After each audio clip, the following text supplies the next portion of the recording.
Indonesia, negara agraris yang memiliki kekayaan alam sangat melimpah. Kesuburan tanahnya menjadikan negeri ini sebagai salah satu penghasil beberapa komoditi perkebunan dan pertanian terbesar di dunia. Kearifan masyarakatnya mampu menciptakan berbagai cara panen yang unik dengan hasil melimpah, serta tradisi-tradisi panen yang selalu menarik untuk menjadi cerita petualangan.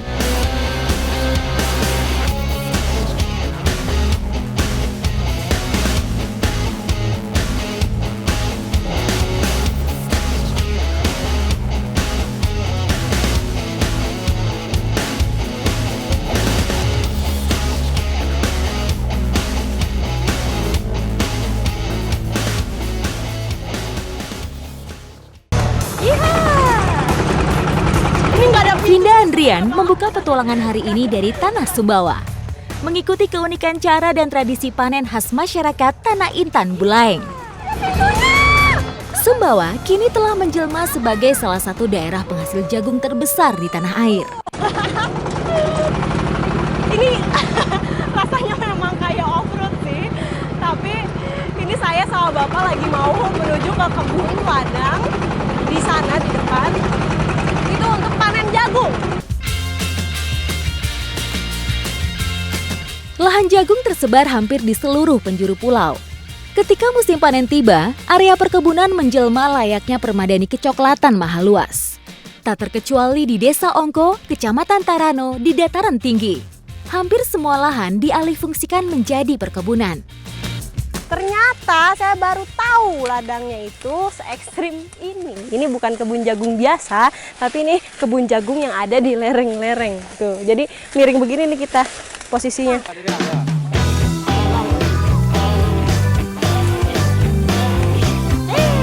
Lagi.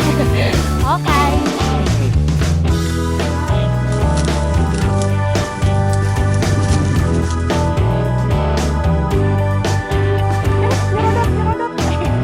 Waduh, semutnya banyak karena udah tua ya.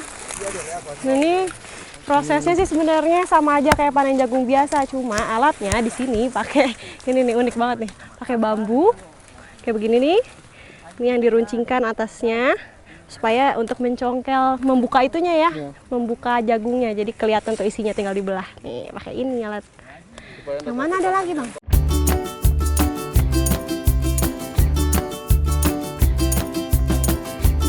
Jagung telah menjadi primadona pertanian di Pulau Sumbawa. Harga jualnya yang sangat menjanjikan menjadi salah satu penyebabnya. Tak heran, masyarakat menjadikan tanaman jagung sebagai pertanian utama.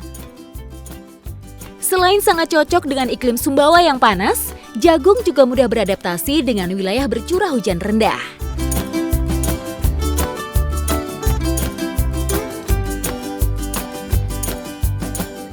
Ini habis jagungnya dipetik, dimasukin karung, terus dibawa ke bawahnya nggak dipikul, tapi pakai alat nih kayak tali, jadi kayak flying fox. Jadi si jagungnya ini dimasukin karung, nanti diikat di sini, terturun ke bawah. Nah di bawah sana udah ada yang nunggu. Nah nanti di bawah itu ada kandang untuk menyimpan jagungnya. 1, 2, 3.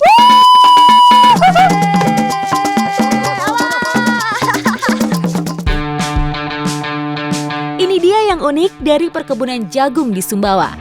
Teknik pengiriman sederhana namun sangat berguna.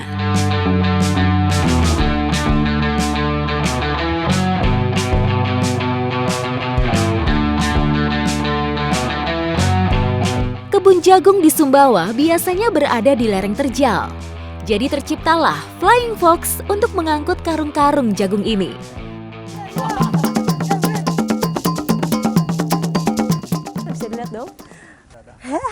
Nih kayaknya di bawah sana itu juga ramai, jadi saya mau pindah dulu ke bawah mau ngerasain nerima jagung senangnya kayak apa sih. Ayo Bang, sangkutin Bang, tarik Bang. Saya mau naik, oh nggak bisa ya, nggak bisa, putus talinya.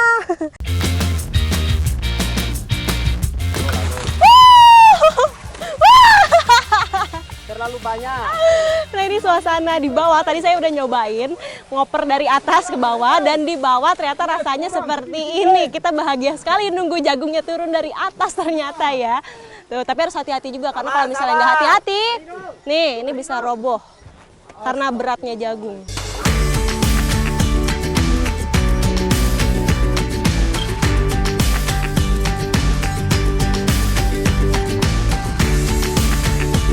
Jagung akan disimpan hingga kering sempurna, membutuhkan waktu sekitar 1 minggu.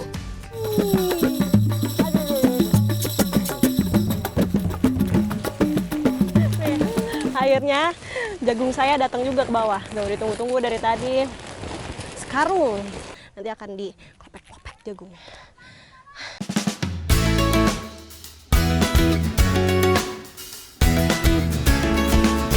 Dari data terbaru, Sumbawa punya sekitar 70.000 hektar lahan perkebunan jagung. Area ini menghasilkan 8 ton jagung per hektarnya. Ini menjadikan Pulau Sumbawa sebagai salah satu penghasil jagung terbesar di Indonesia.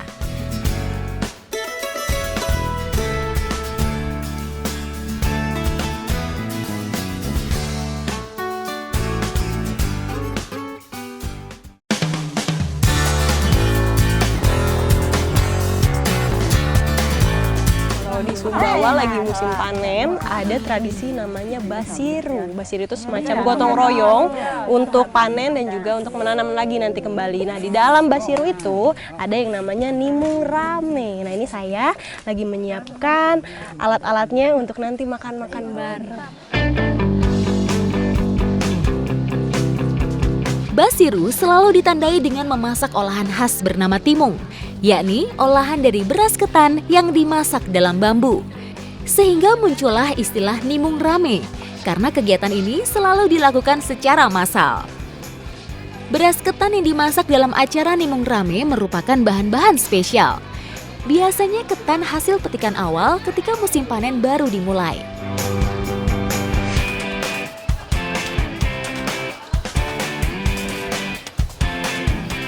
Ini adalah proses peracikan santannya untuk nanti kemudian dimasukkan ke dalam bambu. Ini dicampur sama minyak, katanya supaya gurih. Supaya gurih ya Bu ya, tambahin minyak.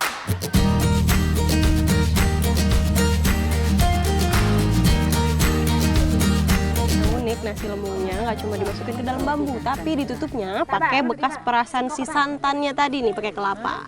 Gini. Tuh, ditutup di atasnya. Biar matang ya Bu ya, biar nggak keluar-keluar. Iya, biar nggak keluar berasnya. Biar pakai ini. Ini belum nyala apinya.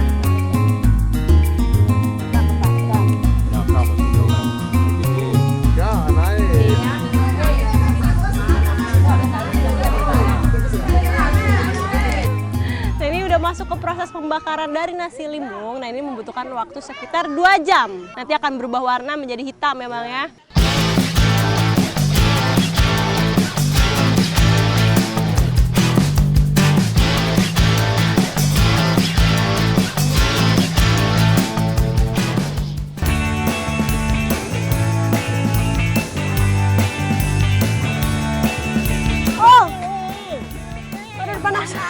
Ini udah panas api, ditambah panas matahari. Jadi memang ganti-ganti personilnya untuk ngangkutin bambunya ini. Aduh.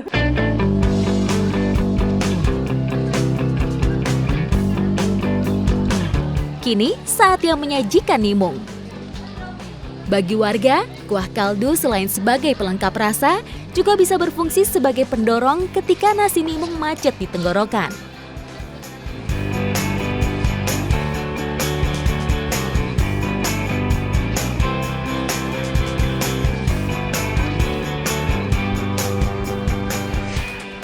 Ini sekarang saya lagi nyobain timung. Timung itu yang tadi beras ketan yang udah dibuat di bambu. Nah, jadinya seperti ini nih. Setelah udah dipotong-potong, dikeluarkan dari bambunya kayak begini bentuknya. Dan rasanya kayak ketan tapi gurih. Ini enak banget. Kalau di sini biasanya didampinginnya sama ayam santan nih, sama ini. Kuahnya berwarna kuning dan rasanya Enak sekali. kayak opor.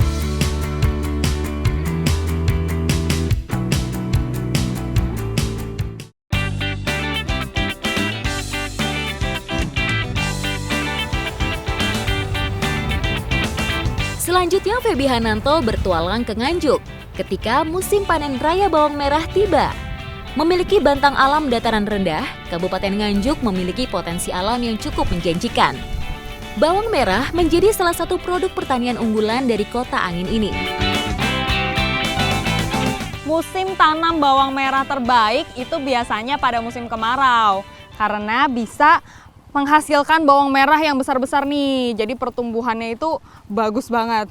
Wah, sama jempol saya aja gedean bawangnya. Secara keseluruhan, Kabupaten Nganjuk bisa menghasilkan rata-rata 63.000 ton bawang merah dalam sekali musim tanam atau lebih dari 180.000 ton setiap tahunnya. Menurut informasi dan catatan sejarah, bawang merah ini merupakan tanaman budidaya tertua yang ada di dunia. Karena ditemukan pada zaman Mesir kuno atau 3.000 tahun sebelum Masehi. Untuk sawah-sawah yang jauh dari jalan, hasil panen masih diangkut secara manual pakai tenaga manusia. Sekali angkut, para pekerja di sini bisa memikul bawang merah rata-rata seberat 60 kg. Wah, tiba-tiba dikasih bawang merah nih sama bapaknya. Pak, makasih ya.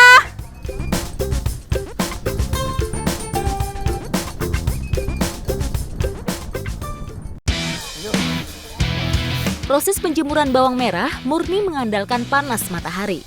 Saat proses penjemuran, cuaca memegang peran penting. Jika sudah masuk musim penghujan, maka proses penjemuran akan semakin lama dan resiko bawang menjadi busuk sangat tinggi. Setelah proses penjemuran selama 3 hari, sekarang berambangnya ini mau diperitili, dipotong-potongin ininya ya, Bu ya. Kegiatan meritili bawang seperti ini biasanya dikerjakan oleh ibu-ibu dan anak-anak. Selain untuk mendapat penghasilan tambahan, juga menjadi ajang berkumpul warga. Semakin banyak hasil peritilan, maka semakin banyak pula uang upah yang diterima.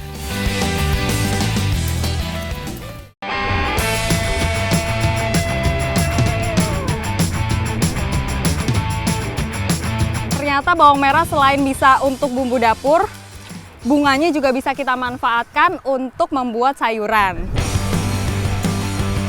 Memanfaatkan batang bunga berambang sebagai olahan sudah menjadi kebiasaan masyarakat Gondang secara turun-temurun. Batang bunga yang bisa diambil adalah yang bunganya masih kuncup. Jika bunga sudah mekar, batangnya sudah keras dan rasanya cenderung pahit. Sekarang kita mau mulai masak bunga berambangnya, tapi ternyata kuncupnya ini harus kita potong. Ya kan Bu, kita buang ya Bu. Terus kita pakai batangnya aja. Sama halnya dengan membuat bumbu oseng pada umumnya. Oseng batang bunga tidak ada bumbu khusus. Hanya saja penggunaan bawang merah bisa sedikit lebih dikurangi.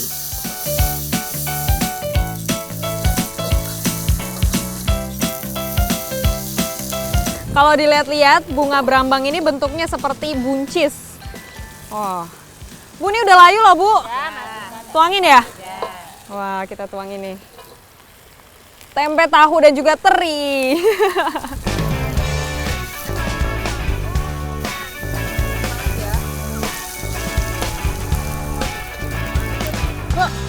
Wah, udah jadi nih. Oseng batang bunga berambang. Waktunya sekarang saya mau mencicipi. Yuk Bu, kita makan bareng-bareng. Selain rasanya yang enak, kandungan alisin pada batang bunga berambang juga sangat bagus dalam menjaga kesehatan kulit.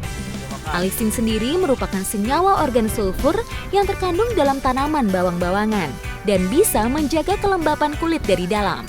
Jadi cocok banget buat saya yang hobi bertualang. Ayo Bu, kita makan. Enak gak Bu? Enak. Enak lah. Manis? Enak banget ya, ibu-ibu ini bisa tinggal di daerah yang apa aja ada.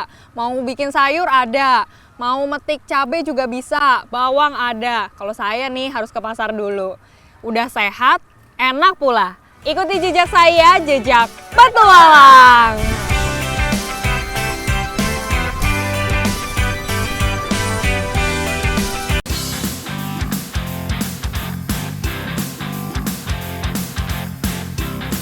Kelapa menjadi salah satu komoditi perkebunan utama di Kalimantan Barat.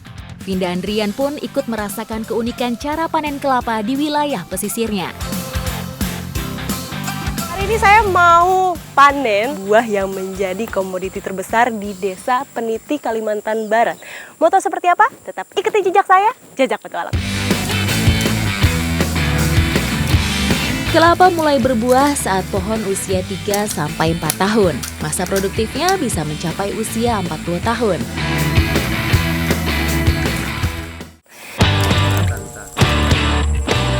Masyarakat Desa Peniti memanen kelapa 3 bulan sekali. Hasilnya mencapai 6.000 butir dari lahan seluas 7 hektar. Kelapa-kelapa ini selanjutnya dijual ke kota dan luar daerah.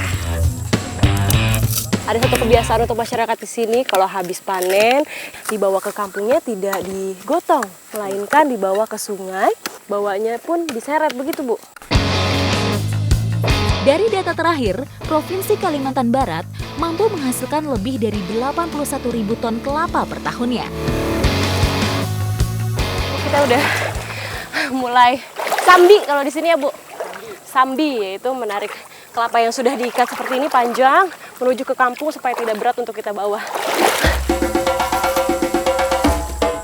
Menyambik dilakukan setiap panen. Namun saat kemarau dan air sedikit, kami harus berjalan di atas lumpur seperti sekarang. Ini sebenarnya tidak capek untuk ngangkut kelapanya, tapi ini capeknya melangkah di sungai yang dalamnya ini lumpur. Jadi kakinya lumayan berat untuk angkat. Dan biasanya kalau misalnya lagi kelapanya banyak, panen besar, itu panjangnya bisa mencapai 1 kilo lebih.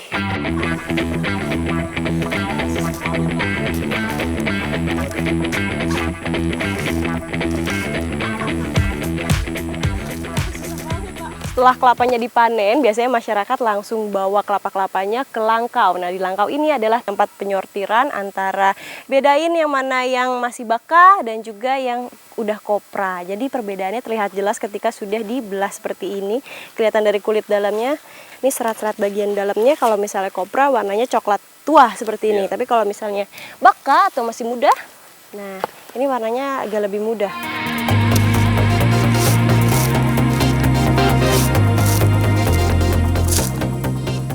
Mengolah baka ini untuk menjadi olahan khas di sini.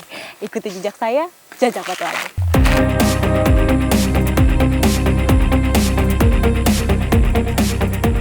Nah, kelapa bakanya yang tadi sudah kita ambil ini mau langsung diolah menjadi inti kelapa pedas. Dari namanya aja udah bikin saya penasaran. Inti atau daging kelapa diparut agar mudah menyerap rasa bumbu.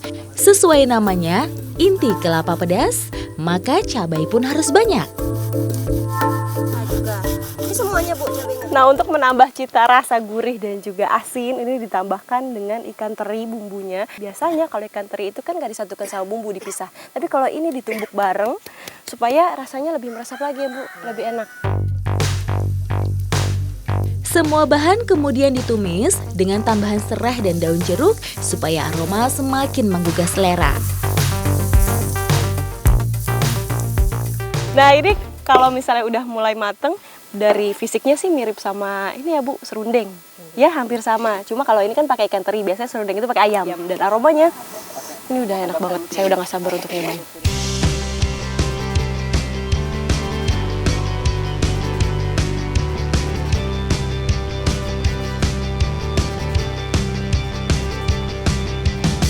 Gurih, ada pedasnya sedikit, dan kalau di sini memang disajikannya bareng sama pulut. Nah, ini adalah nasi pulut.